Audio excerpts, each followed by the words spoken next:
Bonjour à tous chers amis, nous sommes aujourd'hui la veille de Rosh Chodesh, Nissan, le mois de la Géoula, le mois de la délivrance, et donc, une bonne occasion pour commencer Shar Hayichud Va'emuna, qu'on commence aujourd'hui, qui est la troisième partie du Tanya, puisqu'on a déjà fini ensemble l'Ikutei Amarim. On a fini aussi Igeret HaTshuva la semaine dernière, qui était très riche pour savoir qu'est-ce que ça veut dire faire Tshuva, d'après la Chassidut, comment et quoi. Et là, on va voir une des parties fondamentales du Tanya, si ce n'est pas la plus fondamentale. Et d'ailleurs, il y a des lettres du Rabbi dans lesquelles il conseille à plusieurs personnes de commencer par cette partie. Et si on peut dire quelqu'un qui n'a jamais appris la Chassidut, et quelqu'un qui veut comprendre c'est quoi la particularité de la Chassidut, et surtout la Chassidut Chabad, ça sera le cours d'aujourd'hui, le début de Shar Hayichud Va'emuna. C'est ce qu'on va voir aujourd'hui ensemble. Cours très très riche, qui est appelé au départ l'Ikutei Amarim Chelek Sheni. Si on peut dire la deuxième moitié de l'Ikutei Amarim, la deuxième partie, c'est une page seulement. Mais dans cette partie, on voit ensemble les explications qui t'expliquent comment justement définir quelle est, on va dire, la Chassidut. Qu'est-ce que ça veut dire la Chassidut? Parce que 200 ans après que le Shulchan Aruch est arrivé, il y a 500 ans, il y a 300 ans, c'est sorti la Chassidut. La Chassidut n'est pas venue faire une nouvelle halakha. Alors, quelle est la différence entre la Chassidut, Chabad, Braslav, Gur, Vizhnitz et les autres? Aujourd'hui, c'est la préface de Shar Hayichud Va'emuna, qui est comme une préface à la Chassidut en général. On va apprendre qu'est-ce que ça apporte la Chassidut tout court, et qu'est-ce que ça apporte la Chassidut Chabad en général. Et si on résume ça en un mot, est-ce qu'on l'a dit dans le titre, est-ce qu'on doit agir avec l'esprit ou avec l'émotion? Est-ce qu'on doit savoir prier ou savoir apprendre? Qu'est-ce qui est le plus important? Pour ça, on va commencer avec deux histoires magnifiques sur l'Admour HaZaken, l'auteur de la Chassidut. Ces deux histoires nous montrent comment lui-même il s'est rapproché à la Chassidut. Première histoire, c'est l'histoire comment il est arrivé chez le Maggid de Mezrich, qui était l'élève du Baal Shem Tov. Et la deuxième, comment il est revenu de chez le Maggid. Et en vérité, son histoire, c'est l'histoire de chacun d'entre nous, comment se rapprocher à la Chassidut. Parce que par ça, on va comprendre qu'est-ce que c'est la Chassidut, et pourquoi c'est important d'apprendre la Chassidut, et pourquoi on ne veut pas faire sans. Première histoire, quand l'Admour HaZaken était jeune, juste après son mariage, c'était un énorme génie, à tel point que tous les gens de la région, les grands savants de la Torah, l'appelaient le Ilouï de Liozna, le génie de Liozna. Il avait deux possibilités. Ou d'aller à Vilna, où il y avait à l'époque le Gaon de Vilna, apprendre chez le Gaon de Vilna, ou aller dans la ville de Mezrich pour apprendre chez le Maggid de Mezrich, qui était l'élève et le remplaçant du Baal Shem Tov. L'Admour HaZaken, il débattait la chose suivante en disant: à Vilna, on apprend comment apprendre. À Mezrich, on apprend comment prier. Apprendre la Torah, je sais un peu. Prier, je ne sais pas du tout. Donc je préfère aller à Mezrich. Et pour ça, il est passé rapproché à la Chassidut et il est devenu un des meilleurs élèves du Maggid de Mezrich. La deuxième histoire. Quand il est revenu de Mezrich, son beau-père n'a pas du tout aimé le fait qu'il s'est rapproché de la Chassidut. Il a demandé à son gendre en le piquant, en disant: nous, qu'est-ce que tu as appris de nouveau à Mezrich? Qu'est-ce que tu as découvert là-bas? En deux mots, qu'est-ce qu'il dit? L'Admour HaZaken, il a répondu: j'ai découvert qu'il y a un Dieu sur terre. L'Admour HaZaken, j'ai découvert qu'il y a un Dieu sur terre. Son beau-père s'est moqué de lui, il fait quoi? Ça, c'est la seule chose que tu as découvert. Et il appelle sa servante, le beau-père qui était très riche, et il lui demande en se moquant, en lui disant: dis-moi, il y a un Dieu ou il n'y a pas de Dieu? Et la servante qui répond: bien sûr, c'est sûr qu'il y a un Dieu. C'est quoi cette question? Bien sûr qu'il y a un Dieu. Alors il dit à son gendre, l'Admour HaZaken, en se moquant, en disant: regarde, même la servante, la femme de ménage, elle sait qu'il y a un Dieu. Elle n'a pas besoin d'aller à Mezrich pour savoir qu'il y a un Dieu. L'Admour HaZaken y répond: elle dit, et moi je sais. En deux mots, chez elle, c'est plus de la Emouna. Elle croit qu'il y a un Dieu, et moi j'ai compris qu'il y a un Dieu. C'est toute la différence. Et donc, est-ce que d'abord l'Admour HaZaken il a atteint l'objectif pour lequel il est parti à Mezrich? Et a priori, il y a ici une chose de son contraire. Parce que quand il est parti à Mezrich, il a dit qu'il est parti pour apprendre comment prier. A priori, la prière, c'est plutôt un sentiment du cœur. Il prie avec son cœur, tu verses ton cœur à Dieu, etc. Quand il est revenu, il n'a pas dit qu'il a découvert un sentiment du cœur. Il a dit c'est plutôt intellectuel. Il fait: maintenant je sais, je suis au courant, le savoir qui dépend du cerveau. Et donc apparemment, il n'a pas du tout obtenu le but pour lequel il est parti. Alors c'est pour ça que la question qu'on voit aujourd'hui, qu'on va débattre les deux prochains cours, parce qu'on a deux cours sur la préface de Shar Hayichud Va'emuna qui est appelée Chinuch Katan de l'Ikutei Amarim, deuxième volume, c'est une page. Est-ce que la chassidoute, c'est plutôt l'esprit ou l'émotion? Sechel ou regesh? Et deuxièmement, est-ce que c'est savoir comment prier ou savoir qu'il y a un Dieu sur terre? Comme j'ai dit, c'est d'abord la préface du Sha'ar HaYichud VaEmunah. On va développer le prochain si Dieu veut plusieurs mois. Mais c'est aussi une préface à la chassidoute tout court. Et c'est important de passer par ce cours pour comprendre quel est le nouveau, quel est on va dire, le rajout, qu'est-ce qui a amené la chassidoute sur terre? Quelqu'un qui demande la question. Et est-ce que la chassidoute t'apprend comment prier ou t'apprend comment savoir qu'il y a un Dieu? 4 sujets aujourd'hui. C'est quoi d'abord Sha'ar HaYichud VaEmunah? C'est quoi cette troisième partie du Tanya? Comment aimer Dieu? C'est tout ce qu'on va se voir, qu'on a parlé la dernière fois. Le plus important, c'est pas seulement de faire les mitzvot, mais c'est de faire par amour. Troisièmement, qu'est-ce que la différence entre l'amour des gens simples et l'amour des tzadikim envers Dieu? Et quatrièmement, l'amour de chaque être. Quelle est l'approche particulière de la chassidoute Chabad? Le premier paragraphe de Sha'ar HaYichud VaEmunah, comme on dit, c'est comment on appelle ça, une introduction à tout ce qui est Sha'ar HaYichud VaEmunah. Et ça va nous expliquer, c'est comme si on peut dire la préface, le Daf Hashar, la préface du première partie. Alors, Azaken était dit que le Sha'ar HaYichud VaEmunah, il est basé sur la première paracha du Shema. On dit tous les jours. C'est très bien que dans le Shema, il y a 3 parachiotes. Shema, Vayam Shamoa et Vayomer. Sha'ar HaYichud VaEmunah est basé pour t'expliquer la première paracha, la paracha du Shema. Shema Israël, tout le monde connaît. Tout le monde le dit plusieurs fois par jour. On le dit au moins 2 fois par jour. Beshar Bechav Kumercha, quand tu vas dormir, quand tu te lèves le matin. Et plusieurs autres fois. Beaucoup le connaissent par cœur. Et malheureusement, comme beaucoup de choses qu'on a l'habitude de le faire, on le fait tellement rapidement, sans faire attention à ce qu'on dit. Notre rapport à Shema, c'est plutôt comme cette femme de ménage qui disait, elle le dit, mais moi je le sais. Regardons d'abord les 3 premiers paragraphes du Shema. On va voir des questions solides, basiques, fondamentales dans leur compréhension, et c'est ça sur lesquelles Admor Azaken s'arrête. Premier verset. Shema Israël, Hashem Elokeinu, Hashem Echad. Qu'est-ce que tu es en train de dire? Qu'est-ce que tu dis avec les mots Hashem Elokeinu? Dieu est notre Dieu. Et qu'est-ce que tu rajoutes en disant Hashem Echad? Donc pourquoi ces mots sont importants pour nous? La croyance en un seul Dieu n'est pas seulement pour les Juifs. La majorité de l'humanité croit en Dieu. Différentes manières, différentes façons, mais l'humanité entière croit en Dieu. Il y a un Dieu, il y a un être suprême, Saint-Esprit, peu importe comment il l'appelle. Il croit en Dieu. Alors en quoi c'est particulier pour le peuple juif? Quelle différence entre Hashem Elokeinu et Hashem Echad? Et pourquoi on doit dire ça tous les jours? Numéro 1. Numéro 2, pourquoi la phrase qui vient juste après? Baruch Shem Kevod Malchuto Olam Vaed. Cette phrase, elle fait partie du schéma? Non, elle ne fait pas partie du schéma. Elle ne fait pas partie du schéma et elle n'est même pas écrite dans le Tfilin, dans la Mezuzah non plus. Alors pourquoi on l'a dit? Pourquoi on l'a dit tout de suite juste après schéma? C'est très bien que c'est une phrase qui a été volée des anges, bref, Jacob, on verra ça après. Troisièmement, Ve'afta et Hashem Elokecha, tu aimeras Dieu, ton Dieu, Bechol Evafra, avec tout ton cœur. On sait qu'il y a 2 bêtes. Comme Rachid te dit, on aurait pu dire Bechol Libecha, avec un cœur. 2 cœurs, c'est les Etzatov et les Etzerara, mauvais penchant, bon penchant.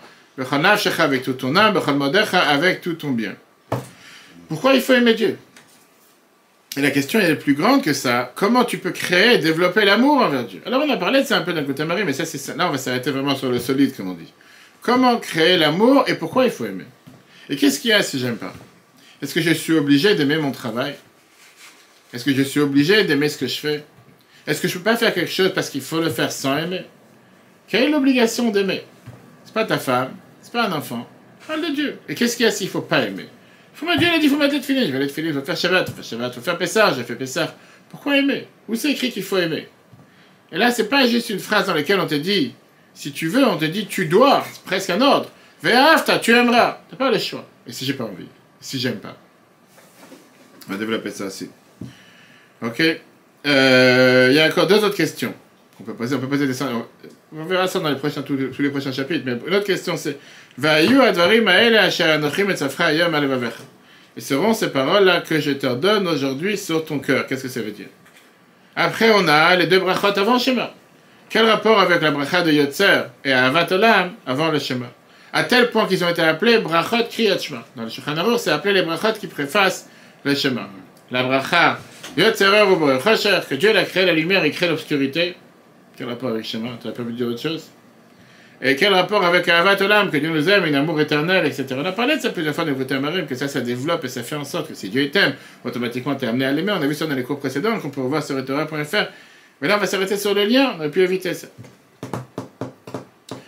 Sur ces parties de Shema, on va apprendre pendant tout le Sha'ar HaYichud Va'emunah, ce sera tout le Sha'ar HaYichud. Mais dans la préface de Chinuch Katan, on va apprendre sur dans les paragraphes, la dernière question qu'on vient de voir aujourd'hui. Ve'ahavta et Hashem Elokecha, tu aimeras Dieu ton Dieu. Chapitre 1 et 6, de 1 au 6e, on va expliquer le verset Shema Israël, Hashem Elokeinu, Hashem Echad. On va voir qu'est-ce que reflètent ces deux noms de Hashem et Elohim. Pourquoi on te dit Hashem et Elokeinu? Pourquoi avoir besoin de voir les deux noms? On a expliqué ça plusieurs fois. Surnaturel, naturel, miséricorde, jugement. Maintenant, on va entrer dans les détails. Parce qu'encore une fois, c'est quelque chose qu'on dit tous les jours. Chapitre 7 à 12. 100%. La Torah, la te dit que si quelqu'un n'a pas médité sur ce qu'il a dit, c'est comme s'il n'a pas prié. On verra justement pourquoi tant d'importance. 7 à 12, on va apprendre qu'est-ce que c'est Baruch Shem Kvod Malchuto L'Olam Va'ed et qu'est-ce que ça veut dire Malchuto, sa royauté, et comment et pourquoi ce verset il est attaché avec le chemin. Commençons d'abord par la préface. L'écoute à Marim, l'Admor Azaken, il a décidé d'appeler cette préface, encore une fois, un recueil de paroles, un recueil de sentences, un recueil de choses. Et il est en train de te dire, comme le même nom qu'il a appelé le premier paragraphe, le premier partie du Tanya qu'on a déjà appris l'écouter à Marim. Et ça montre encore une fois l'humilité d'Admor Azaken, qui se dit, je suis juste un recueil de quelques phrases, j'ai rien à rajouter ici. Comme si je recueille quelques phrases de quelques personnes, et j'ai rien renouvelé ici, j'ai rien rajouté de nouveau. Après, il te dit Chelek Sheni, deuxième partie, puisque le première partie des 53 chapitres qu'on a vus, c'était venu plus ou moins pour nous expliquer c'est quoi le Benoni, la personne intermédiaire, 53 chapitres. Mais on sait très bien on sait ce qui est adopté chez les Chassidim, que l'Admor Azaken au départ, il voulait commencer le Tanya avec cette partie. Sha'ar HaYichud Va'emunah, comme j'ai dit tout à l'heure, il y a plusieurs lettres du Rabbi qui préconisent et qui demandent aux gens qui ont demandé au Rabbi par quoi commencer, parfois commencer par cette partie-là avant la première. Mais à la fin, au final, il a décidé de la passer en deuxième. Et c'est pour ça que c'est appelé Chelek Sheni, la deuxième moitié. Donc la première partie, l'Admor Azaken, il a décidé de la placer en premier, qui est l'écoute à Marim qu'on a vu tout à l'heure. Quelle est la preuve que Sha'ar HaYichud Va'emunah, ça aurait dû être la première partie, et que, au final, ça a été placé en deuxième? On peut voir comment il dit au tout départ de la préface, comment on va expliquer à sa place longuement. Et à quoi il fait allusion? Au chapitre 40-49 qu'il y a dans la première partie. Donc c'est une preuve qu'au départ, ça aurait dû être passé au départ, et au départ, ça aurait dû être mis en avant pour pouvoir, après, la développer plus tard. On voit ici que Sha'ar HaYichud, ça aurait dû être la première partie. Là, comme j'ai dit, il a plusieurs fois préconisé de la prendre avant la première. Une des explications pourquoi ça aurait dû être avant la première partie, c'est parce que d'abord, la base des bases, c'est d'avoir la Emunah, d'avoir la foi dans l'unité de Dieu. Et ça, c'est la base de toute la Chassidut, sur ça, tout est basé. Néanmoins, il a commencé avec le Sefer Shel Beinonim, premier 53 chapitres, parce qu'on a vu qu'on a reçu la Torah, Naaseh V'nishma. Première des choses, il faut d'abord faire. D'abord, il faut savoir quoi faire. C'est pour ça qu'on a vu les 53 chapitres, comment se comporter. Après ça, on peut commencer à expliquer les choses de manière cérébrale, et c'est ce qu'on va voir dans ces 12 chapitres. Après, continuons en te disant Chinuch Katan.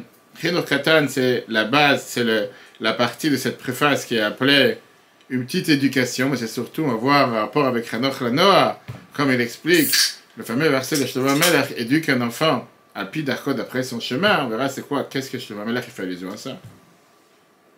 Mais maintenant, il rajoute Sha'ar HaYichud Va'emunah, ça c'est le nom qu'il a donné pour ce paragraphe, pour cette partie, basé sur la paracha de Kriyat Shema, parce que c'est quoi Shema Israël. Alors regardons le numéro 1. L'écouter à Marim Chelek Sheni, ici on peut l'écouter à Marim, la deuxième partie, un écrit Beshem Chinuch Katan, qui est appelé aussi comme un petit chinuch, une petite éducation, on va dire un petit enseignement. Mais le cadre qui est recueilli, mais Pisofrim de chez Elion, par différents livres, différents scribes, des gens saints, on avait déjà vu ça dans de ses maîtres, on sait très bien qu'on avait déjà vu ça dans le premier chapitre, Nishpatam Eden, que l'on a Shema le Gan Eden, mais Yussad, basé sur Al-Parasha Rishona Shel Kriyat Shema, sur le premier paragraphe du Shema. En deux mots, ça c'est la préface qu'on va apprendre aujourd'hui. Premier parasha, c'est Shema Israël, Baruch Shem et Ve'ahavta. On raconte sur une personne qui faisait attention à faire toutes les mitzvot de la manière la plus scrupuleuse possible. Et malheureusement, il était appelé comment on appelle ça aujourd'hui, les robots cooking. Comment c'est les machines pour cuire là, un robot que toutes les femmes il se va y avoir. Cookéo, etc. C'était un robot de mitzvot. Ça veut dire, c'était quelqu'un qui faisait les choses comme un automate. Un matin, il est arrivé en folie chez son maître. Il a dit qu'il a rêvé qu'il y a quelque chose de grave qui s'est passé au Seigneur. Il y a quelque chose, un fantôme, quelque chose qui s'est passé, ça le dérange énormément. Et son maître a dit la phrase suivante. Les rabbins nous disent que quelqu'un il rêve la nuit ce que tu penses la journée. Certainement que tu as pensé à Dieu dans la journée, parce que ça t'arrive à sourire la nuit. L'autre, il a répondu, la vérité, ça fait 50 ans que je ne pense plus à Dieu. Et pourtant, c'est un robot de mitzvot. Et c'est pour ça qu'on va essayer de comprendre. Qu'est-ce que ça veut dire cette phrase Ve'ahavta et Hashem Elokecha, tu aimeras Dieu ton Dieu. C'est très bien que la mitzvah d'aimer Dieu, c'est une mitzvah centrale dans la Torah. Dans l'Agdama, la préface du Sefer HaChinuch, qui est le Sefer qui t'explique les 613 commandements, il te dit que parmi les 613 commandements, il y en a 6 mitzvot qu'on a le devoir de faire quotidiennement, tous les jours, tous les endroits, hommes et femmes, sans distinction. 6 mitzvot, H24. Une de ces mitzvot-là, c'est d'aimer Dieu. Quels sont les autres? C'est de quoi, pardon? Quels sont les autres de ces 6 mitzvot que le Sefer HaChinuch te dit que ce sont des mitzvot qu'on doit faire H24? Hommes, femmes, tout endroit, tout lieu, Shabbat, fête, semaine, il n'y a pas de distinction. 6 mitzvot qui sont tout le temps là, tout le temps présentes. Emunah en Dieu, croire en Dieu, ça c'est numéro 1. Numéro 2, Ardut Hashem, l'unité de Dieu, qu'il n'y a pas d'autre Dieu. Yirat Hashem, la crainte de Dieu, et après ne pas se détourner derrière les yeux et derrière le cœur. Ce sont 6 mitzvot que le Sefer HaChinuch te dit, sont présentes H24. Il n'y a pas un moment précis, matin, le soir, Shabbat, fête, tout le temps. La Emunah, Ardut Hashem, qu'il n'y a pas d'autre Dieu, crainte de Dieu, ne pas se détourner derrière son cœur et ses yeux, et ce qu'on vient de voir, la mitzvah d'aimer Dieu. Ça fait partie de ces mitzvot qui sont tout le temps présentes. Maintenant, la mitzvah d'aimer Dieu, c'est considéré comme la base fondamentale, d'après le Sefer HaChinuch, pour les 248 mitzvot positifs. Alors que l'amour, alors que la crainte, on a vu ça dans déjà la première partie du Tanya, la crainte de Dieu, c'est la base pour les 365 mitzvot négatifs. Pourquoi? Parce que l'amour, c'est ce qui va faire motiver, véhiculer, pousser la personne à remplir la volonté de celui qui aime. Et au final, l'amour envers Dieu, c'est ce qui va te motiver à faire de manière active les mitzvot que Dieu te demande de faire. La crainte, on a vu ça plusieurs fois, va te motiver à éviter, à ne pas faire quelque chose qui n'est pas, on va dire, en rapport ou qui n'est pas en phase avec ce que la personne que tu crains ne veut pas que tu fasses. Et c'est pour ça que la crainte de Dieu t'amène essentiellement à ne pas faire les 365, à respecter les 365 mitzvot négatifs. L'amour de Dieu, c'est une des bases fondamentales de la Chassidut. La Chassidut est pas venue, c'est ce qu'on était là, on apprend aujourd'hui c'est quoi les bases de la Chassidut. La Chassidut n'est pas venue te renouveler quoi que ce soit, te développer une nouvelle Torah, ou une nouvelle idée comme certains veulent l'inventer ou dire. C'est pas venu te faire développer une nouvelle halakha ou une nouvelle mitzvah. Le Shulchan Aruch, il a déjà été écrit 200 ans avant que la Chassidut elle soit écrite. Pour apprendre la Torah, vous pouvez très bien aller à Vilna et pas forcément à Mezrich. Mais la Chassidut, elle s'oppose totalement à être un robot de mitzvot. Un kokéo de mitzvot. Ou une machine halachique, on va dire.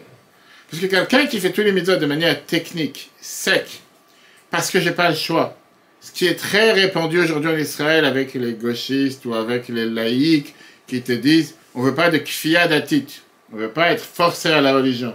Personne ne va nous imposer de faire la religion. Quelqu'un qui fait la religion parce qu'il se sent forcé, parce qu'il se sent imposé ou quoi que ce soit, la Chassidut est contre. Tu peux avoir quelqu'un qui fait attention à tous les plus grands détails de toutes les mitzvot possibles et imaginables, qu'on appelle un coup de social yud, sur la pointe d'un yud, il va acheter les plus belles étrogues, il va regarder avec une loupe s'il n'y a pas un point noir dessus. Peut-être qu'il va avoir des paillettes longues jusqu'au parterre, une barbe jusqu'au parterre. Ça se peut que c'est l'énorme Talmid Chacham du quartier, de la ville, du pays. Le problème, c'est que tout est technique. Il n'y a pas de sentiment derrière les actions. Ils ne viennent pas du cœur, ils ne viennent pas de son âme. Il fait ça, ce qu'on appelle par habitude, mitzvat anashim melumada. Qu'est-ce que ça veut dire mitzvat anashim melumada? Comme un robot. Ou, tu en as certains qui le font parce qu'ils ont la crainte de la punition, la crainte de l'enfer. J'avais raconté plusieurs fois cette histoire quand j'étais en Ukraine, c'était en 94-95, et on organisait les brit milah des enfants et adultes qui n'ont pas pu faire pendant le communisme, c'était 4 ans après le communisme. On avait un Moël qui était là-bas, qui était un chassid de Karlin. Lui c'était le Moël, moi j'étais en train d'organiser, parler avec les parents, parler avec les enfants, leur expliquer l'importance, etc. Une fois j'arrive avec un enfant qui s'appelait, il voulait s'appeler Todris, comme son grand-père. Mais j'avais les papiers bien sûr, et à l'époque, dans tous les passeports c'était écrit, c'était juif. Quand on pense c'était écrit juif, c'est d'accord, la suite du communisme. J'arrive là-bas, lui me dit, mais c'est sûr qu'il est juif. Je dis, écoute, ça fait un mois qu'on est en contact avec eux, on les connaît, on connaît la famille, on connaît la grand-mère, on parle yiddish. Il n'y a pas là-bas, c'était pas. Il n'y avait aucun intérêt juste de dire je suis juif ou de juif. Il m'a dit, écoute, moi je suis prêt à faire la circoncision, mais je suis pas prêt à dire la bénédiction. Dire la bracha, j'ai pas envie. Je sais pourquoi. Explique-moi la raison. Je fais, parce qu'imagine-toi, je vais arriver au monde futur, je vais aller à l'enfer à cause de ça. Je fais, tu sais quoi, laisse-moi aller à l'enfer pour toi. Je fais, si c'est ça ton problème, je laisse-moi faire la bénédiction, toi tu fais ce qu'il veut. Tu as des gens que toute leur base, pourquoi je fais Torah et Mitzvot, c'est pour pas aller à l'enfer. C'est vraiment, c'est-à-dire, alors regarde, ne fais pas. Si tu fais parce que tu te sens forcé ou parce que tu te sens, je dis ça aux enfants des fois la même chose. Fais pas les brachot parce que tu es forcé. Fais pas ça comme si, ouais, j'ai pas le choix, je suis obligé de le faire. Fais pas à contre-cœur. Si tu fais, fais par amour, fais pas juste pour faire. De l'autre côté, tu as une autre partie de gens qui vont le faire pourquoi? Parce que Kabbalatol. Dieu il a dit qu'il faut faire, je le fais. Ça, c'est la discussion que tu as eue, c'est la discussion que avec le réformiste. Ça veut dire réformer, c'est encore une fois. Monsieur, il y a une halakha, la halakha te dit s'il faut vérifier que. Mais ça a été vérifié, ça a été vérifié. Mais si j'ai vérifié. Très bien. Alors c'est ça, je vais te dire, et c'est ce qu'on va tout de suite voir. C'est ce genre de pratique, ça amène à la réforme, ok, par l'amour. Pourquoi ça? Alors c'est ça qu'on va tout de suite voir. La différence, c'est justement le sacrifice personnel qui est demandé de chaque juif, et particulièrement l'accent que la chassidut met, comme je l'ai dit tout à l'heure. Hier, j'ai mis 8 heures pour cet enfant que je connais pas.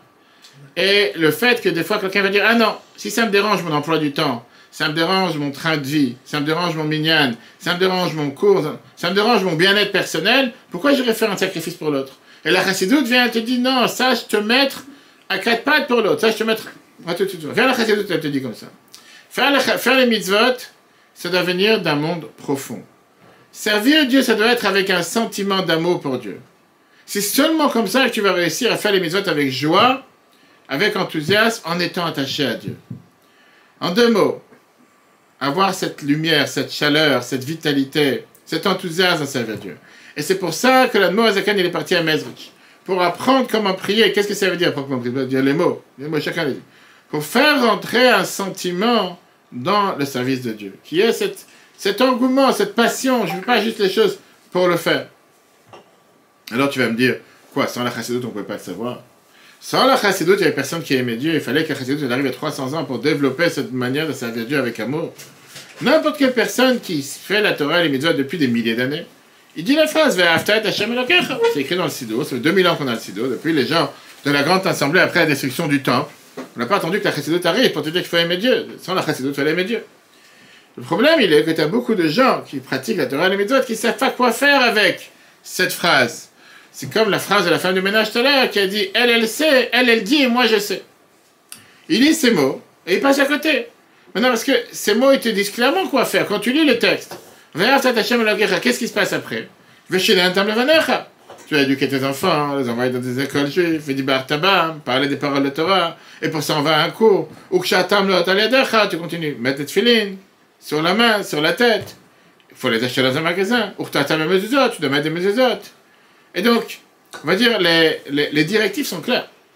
Tu aimeras Dieu, et le verset continue. Ben comment? Fais ce que Dieu te demande. Et comme ça, tu aimeras Dieu. Viens l'Admor Azaken, ne te laisse pas passer tranquillement. Ne te dis pas, saute pas ce paragraphe. Ce paragraphe, il a un sens, c'est une mitzvah comme les mezuzot, comme les filets, comme tout le reste. Ça aussi, c'est une mitzvah. Tu aimeras Dieu, ton Dieu. Dis-moi comment tu fais ça. Ne dis pas ce que tu fais par la suite. La suite, tu fais des mitzvot, je suis d'accord avec toi. Comment tu aimes Dieu? Dans quel magasin tu vas acheter l'amour? Dans quel magasin tu peux aller acheter ce remède, ce médicament qui s'appelle l'amour de Dieu? Et là, c'est le problème où tout le monde tombe. Parce que l'amour, c'est un sentiment dans le cœur. C'est un sentiment qui est quelque chose qui est instinct, qui est spontané, que tu ne peux pas le créer de manière robotique. Tu peux aller acheter une paire de tefilin, tu peux acheter une mezuzah, tu peux aller acheter l'amour. Ça ne s'achète pas quelque part. Et pas seulement ça, c'est que l'amour, c'est quelque chose qu'on a l'air plutôt d'un sentiment qui est, on va dire, comme une vague. Il vient et il part. Il est présent maintenant, il n'est pas présent après. C'est pas quelque chose que tu peux l'entretenir H24, 7 jours sur 7. Et a priori, comme on l'a dit tout à l'heure, c'est difficile à obliger quelqu'un va aimer. Parce que si tu ne ressens pas de l'amour, tu ne peux pas changer ça. Et c'est pour ça qu'il y a le fameux dicton que tout le monde répète, que sur le goût et l'odeur, on ne peut pas débattre. Chacun a ses goûts, chacun a ses odeurs. Toi, tu dis que c'est bon, l'autre dit que c'est pas bon. Tu ne peux pas le forcer à dire que c'est bon, il dit que c'est pas bon. Si une personne, elle aime une chose, l'autre personne n'aime pas, Tu ne peux pas le forcer à sentir, à ressentir comme l'autre.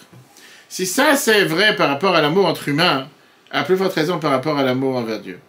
Il y a un énorme décalage, il y a un énorme de déconnexion entre le Créateur et la créature. Comment nous pouvons développer ou aimer un amour quelconque envers Dieu? Comment tu peux avoir un amour envers Dieu?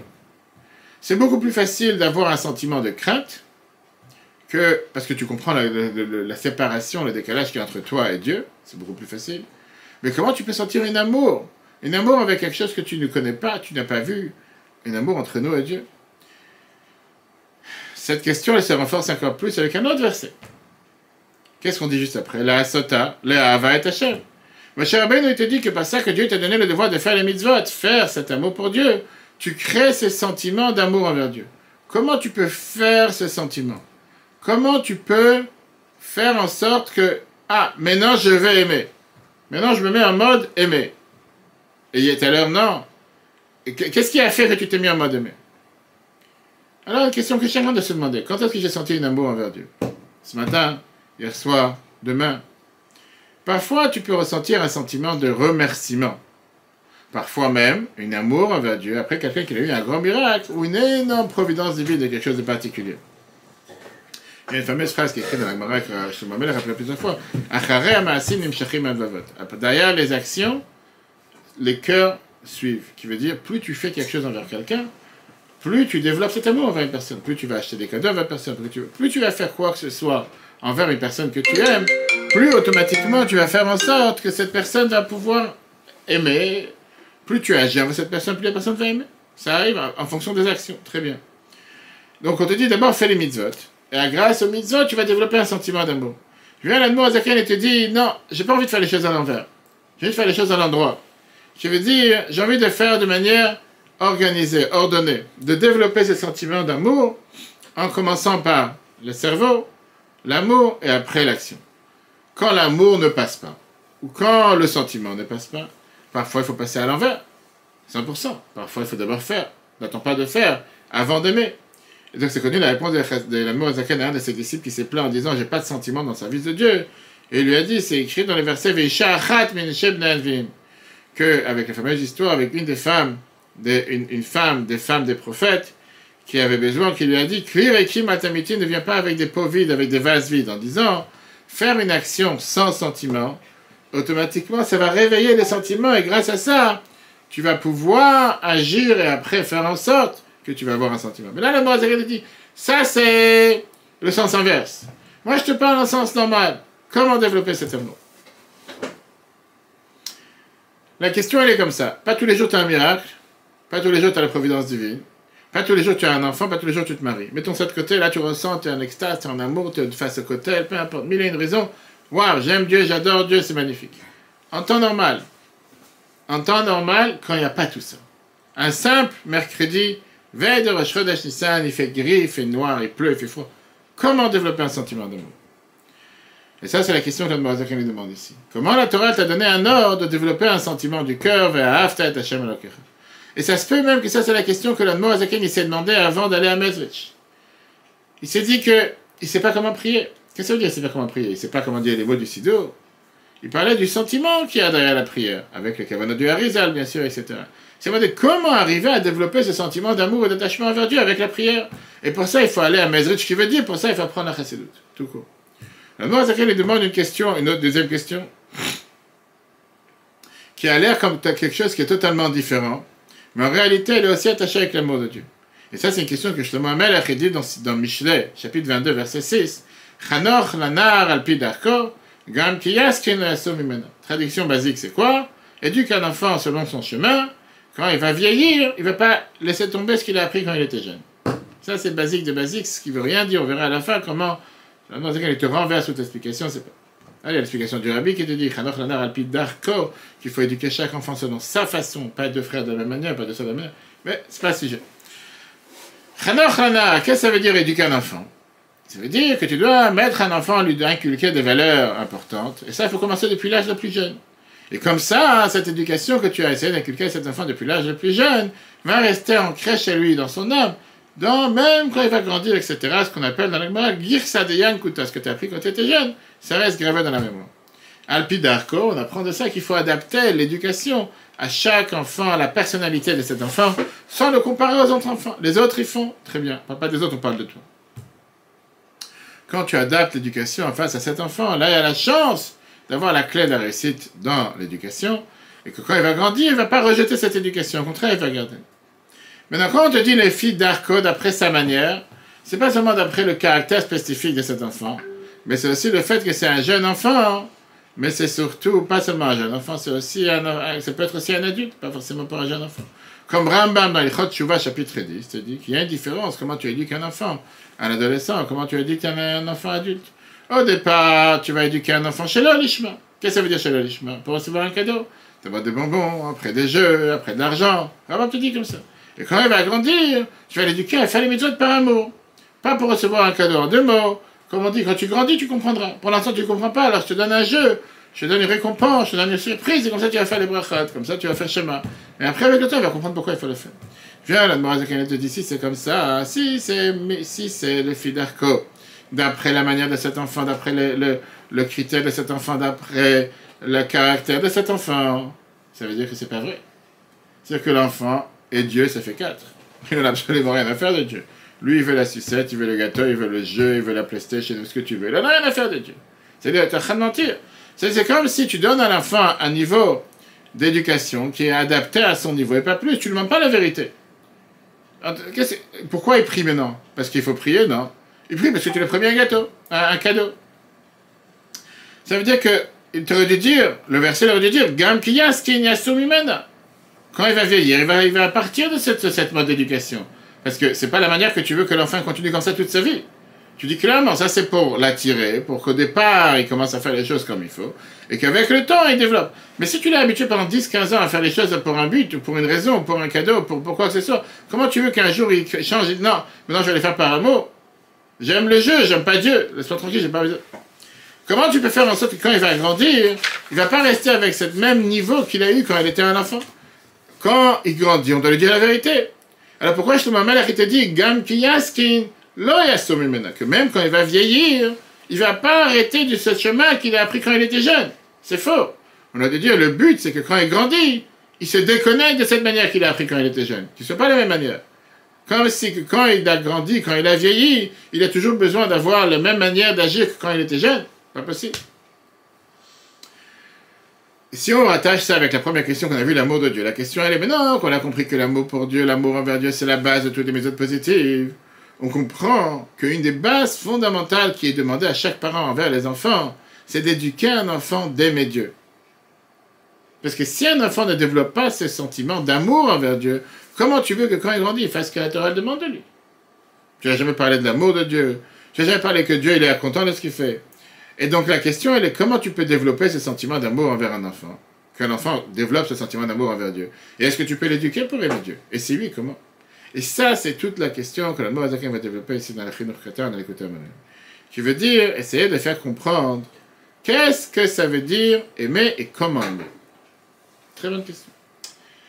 C'est pour ça qu'il commence avec la phrase de Mishlech Hanoch Lanar Alpidarko, et c'est pour ça qu'il a appelé cette deuxième partie de l'écoute à Marim Chinuch Katan.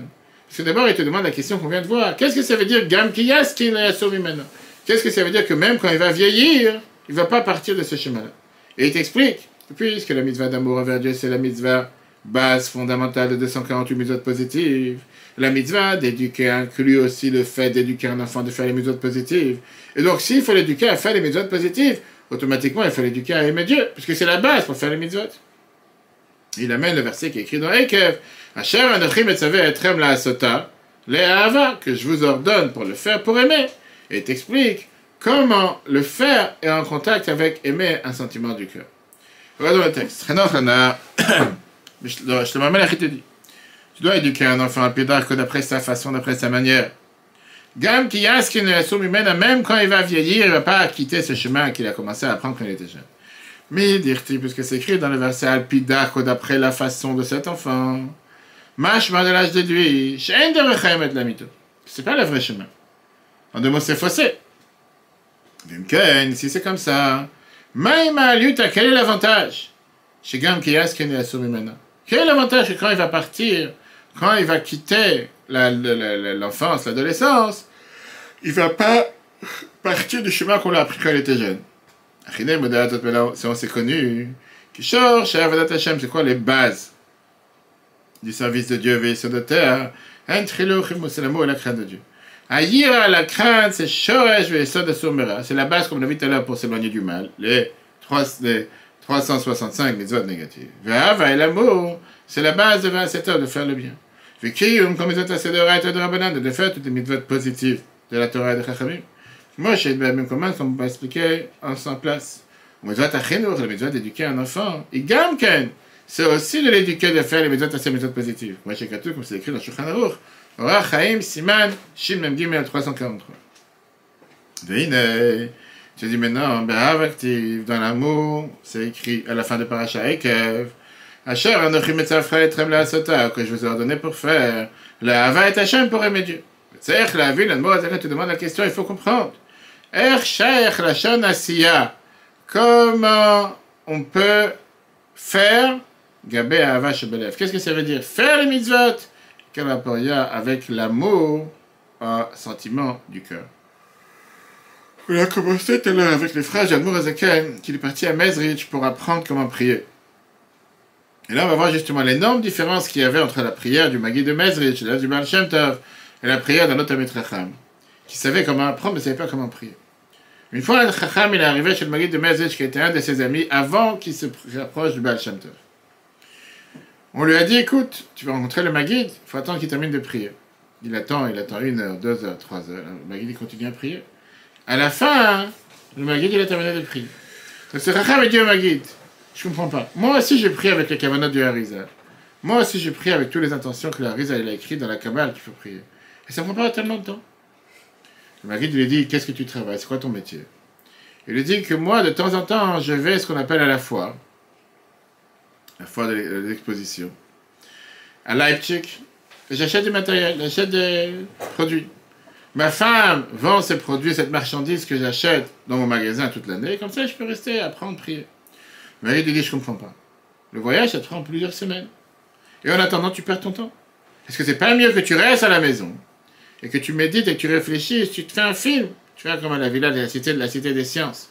Tu mets des lunettes spéciales et tu commences à imaginer les choses, que tu es en train de voyager à Leipzig, tu es en train d'acheter la marchandise, et maintenant tu es en train de revenir à la maison. Tu vas éviter toute la perte de temps que tu mets pendant 3 semaines, 1 mois, d'aller, revenir, la boue, la neige, et surtout, Bitul Torah,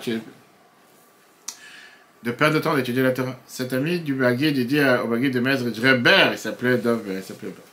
Il dit, je ne savais pas que tu étais un grand Batlan comme ça. Batlan, c'était quelqu'un qui était tellement un ignorant. Je peux avoir toutes les pensées possibles et imaginables, mais si je ne suis pas à Leipzig, je ne pourrai jamais avoir le matériel, la marchandise. Maguid t'a donné la réponse à la question. Il lui dit, on peut avoir toutes les imaginations possibles, penser toutes les kavanotes, mais pour être dans tous les mondes du Harizal, etc., il faut prier avec son temps, il faut prier avec méditation, il faut que ça prenne du temps. Sans ça ne peut pas prier. L'histoire que la Bible a racontée plusieurs fois. Encore une fois, on revient à ce qu'on a dit au départ, parce que la Moazakin, il a répondu, la femme de ménage, elle dit qu'elle sait qu'il y a un Dieu, elle dit qu'il y a un Dieu, et moi je sais qu'il y a un Dieu. Cet Talmid Chacham, il disait les mots, il priait, mais il disait les mots avec la bouche, avec sa pensée, de manière technique. Il connaissait toute la kavanah du Harizal, etc. Mais sans l'être, sans ressentir. Le Maguid de Mezrich, il a ressenti tous ces détails, et il a pu monter dans les échelons de l'échelle pour monter de niveau en niveau, et ça prenait énormément de temps. Et pour ça, l'Admour Azaken devait voyager à Mezrich pour apprendre comment prier. Ça, c'est la première partie de ce Chinuch Katan. La semaine prochaine, on continuera avec quel est l'amour naturel, quel est l'amour des tzadikim en général, la chassidut générale, quelle est la différence qu'il y a entre un tzadik et un benoni, pourquoi on n'est pas fait pour avoir l'amour des tzadikim et comment eux ils la développent, et comment nous on est capable de développer cet amour de chaque être humain sur Terre. On verra la spécialité de Chabad, Chabad qui représente l'intellect, que grâce à la connaissance, tu développes le sentiment. Parfois, tu peux faire l'inverse, mais au final, c'est seulement grâce à l'intellect qu'on développe les sentiments. Il faut comprendre, il faut connaître, et après tu vas développer les sentiments, et comme ça on pourra développer l'amour, et ça sera la première partie du Chinuch Katan. On verra comment apprendre à prier, comment développer cet amour envers Dieu. Le cours en replay sur Torah, nous sommes la veille de Rosh Chodesh Nissan, le mois de la Géoula, le mois de la délivrance, qu'on puisse avoir que des bonnes nouvelles pour tous les peuples juifs. Pourtant, en ce moment, comme le Rabbi nous disait, de s'inquiéter que chaque juif ait la matzah shmura pour le Seder. On distribue cette année près de 2000 paquets de matzot sur toute la région. On a besoin de votre soutien, chabad77.org/Pessah. Le vent du Hametz aussi important, ne pas oublier. Très bonne journée à tous. Le cours en replay sur Torah, etorah.fr et si Dieu va la semaine prochaine.